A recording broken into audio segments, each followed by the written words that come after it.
Watch the youth leaders.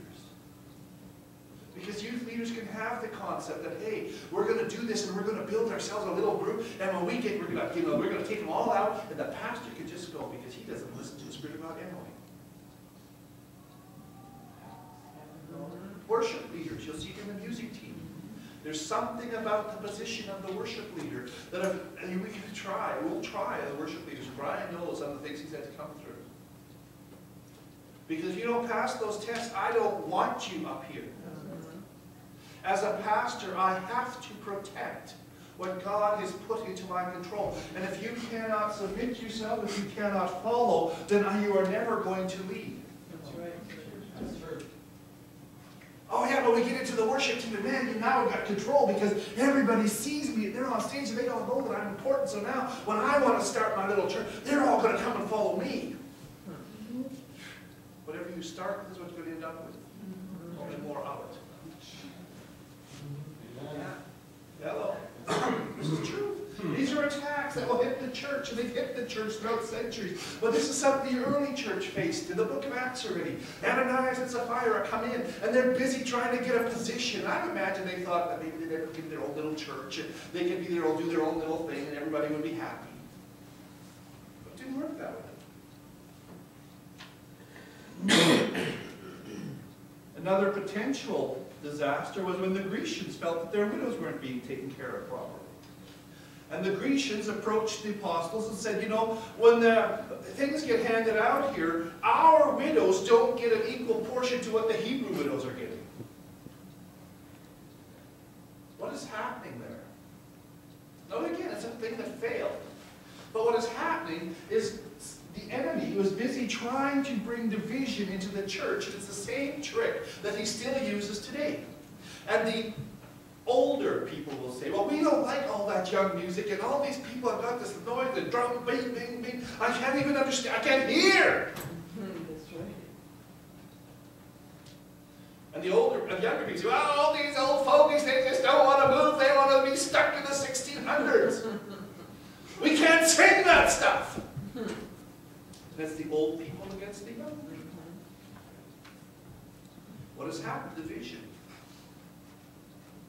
Well, the people that live in Plum Coulee, you know, they get better treatment than the people that live in Winkler. No, they don't.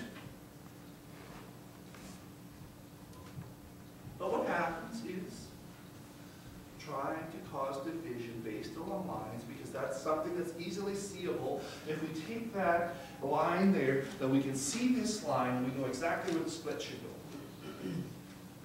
And the enemy will use exactly those things. True. Well, pastor always picks on the men more than he does the women. That has nothing to do with whether you're a man or not. That has to do with whether you're the head of the house or not. That's right. Yeah? Yeah. Come on. It's good.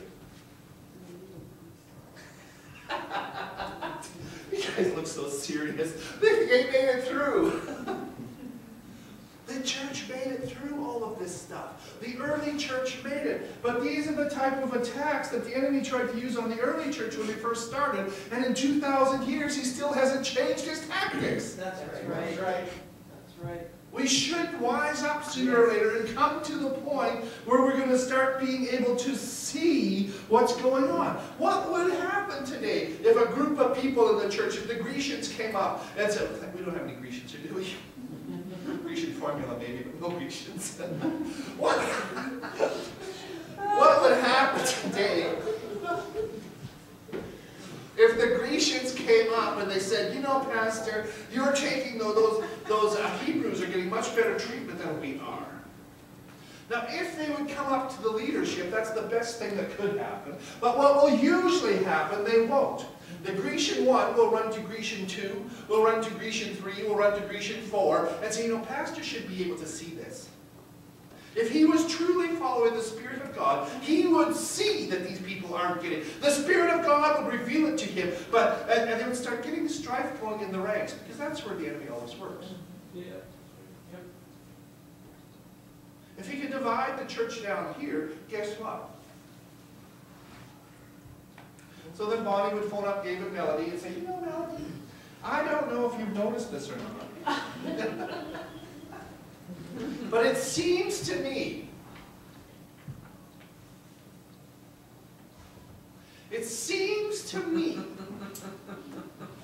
that Neil and Steph are getting treated better than we are. You know, just because Stephanie is pregnant doesn't mean that they should get any more consideration.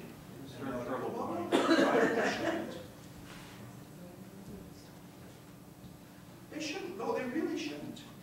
So then Melody would run to Elvina. Elvina, have you noticed? Like, I don't want to find fault, but quit at the but. I'm just wondering, it seems to me, you know, Bonnie mentioned this to me, and other people have noticed. Yeah.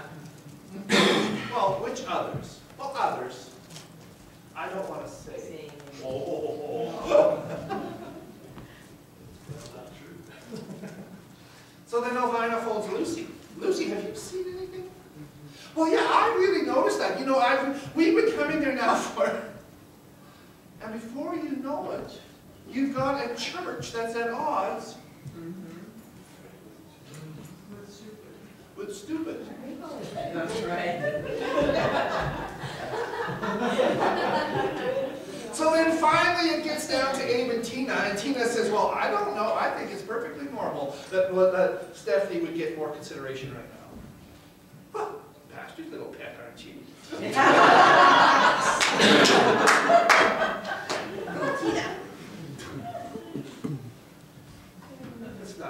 Let's phone out Bonnie. I don't think we should get together with Abe and Tina anymore.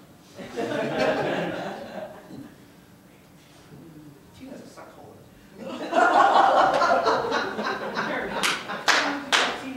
Yeah, don't tell Tina. We're right past.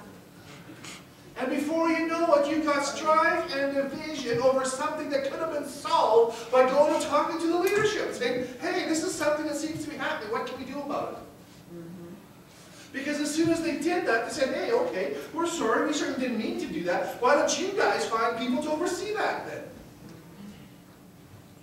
Solve the problem. But see, Satan never wants it to go to the leadership. He always wants it to cause division and strife in the church. And as soon as it gets to leadership, it's going to end up stopping. So he'll try and build a distrust for the leadership. Well, maybe we could talk to Brian. You know, Brian might be a little more open to hearing what we have to say.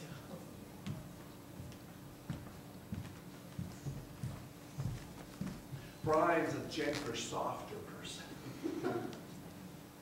So then they'll go talk to Brian and see if they can get Brian set up. And if Brian once agrees what just happened right now, the spirit of Korah starts running wild in the church. The spirit of Jezebel starts running wild in the church. The spirit of Absalom starts running wild in the church. And you've got all these different things. No, I'm not saying these people are possessed. I'm saying they give place to the wrong influence. Instead of doing it by the Spirit of God, which says if you have aught against your brother, then go to him. Oh, no, not him.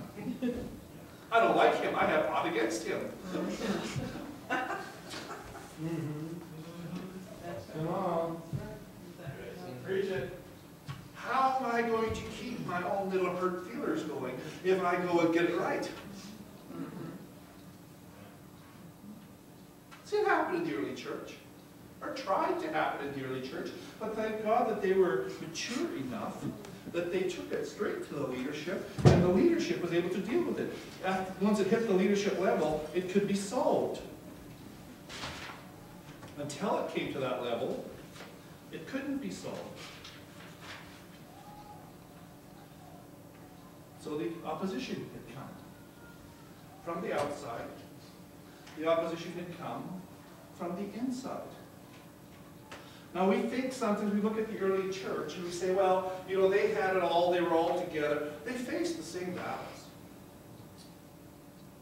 Paul wrote in some of his letters, the Lord repaid them according to their works. That wasn't said in a nice way. Paul said, you watch out for Alexander the coppersmith. He's nothing but a dirty old snake. Well, he didn't use quite those words. You watch out for him. Don't you be, oh, you stay away from him. Paul, Jesus said,